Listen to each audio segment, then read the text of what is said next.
morning to worship you, our God, and praise you for your unconditional love. We are praying for a blessing on those people who would like to be here but could not come.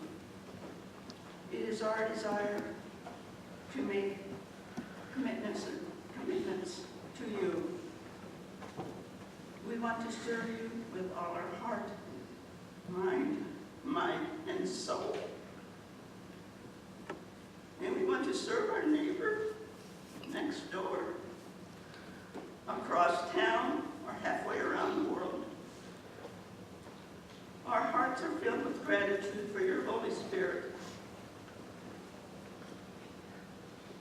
who comforts us in our times of need and beckons us to serve you more.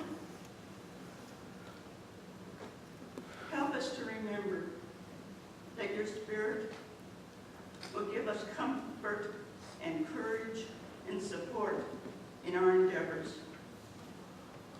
Help us to listen for your Spirit as he might beckon us to be fasting, be more prayerful, increase our donations,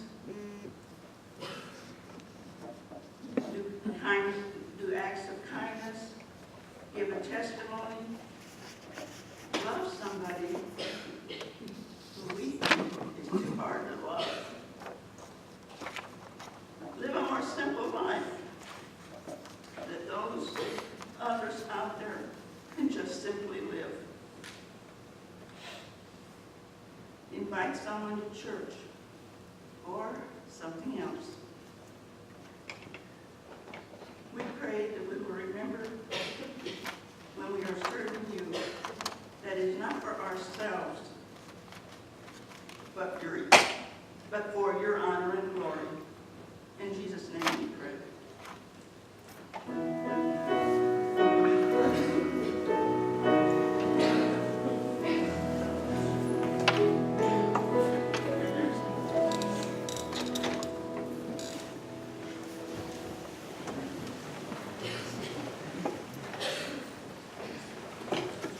So here comes the explanation. Not quite sure what's going to happen. But I do know that one of the things, if I could rearrange this sanctuary, I would take that clock down. Because I think sometimes we become too concerned about the clock and the time. And I've already had people say to me, oh, this service is not going to go very long. You need to stretch it out. I've had someone say, this is going to go way, way long. You need to cut down the verses of the hymns.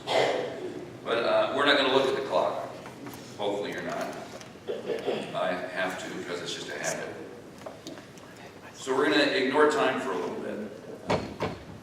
If I was leading a campfire, we would sing some happy, funny songs and do some funny skits, and then we'd do transitional songs, and then we would do some serious stuff, and then we would get into what we want to share with today in this service, kind of the commitment, the testimony stuff. We're skipping all that stuff today.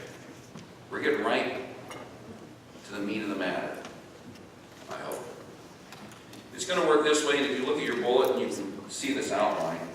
We're going to have 4 different categories of times when we're going to invite people to share. And if you consider yourself a senior adult, then that first section of sharing would be a time when we would encourage you to stand up and do so. We have a microphone or 2, coming around, and someone will come to you, or if you feel more comfortable, you can come to the front and share. Then we have a midlifers and young adults time. I'm not quite sure what that means, midlifers. Rosebud. Is she here? I don't see her. She probably did midlife. Families. If you thought about this as a family, and together you'd like to make a statement, we would invite you to do that then. And regardless of whether you spoke as a senior time or a midlifer or whatever. And then the last section will be children and youth, and it's kind of tricky we're playing a trick on you children, and we're going to have you come up and sing, right?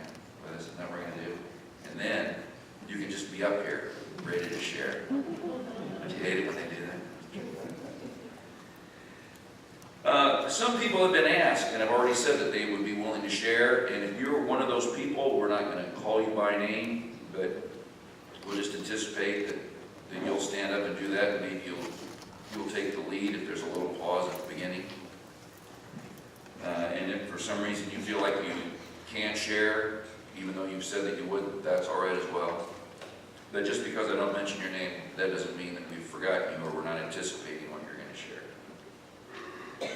So the senior adults will be the first group to share, and before they do, we like to sing together, Called by Christ to Love One Another. We're just going to sing verses 1 and 4.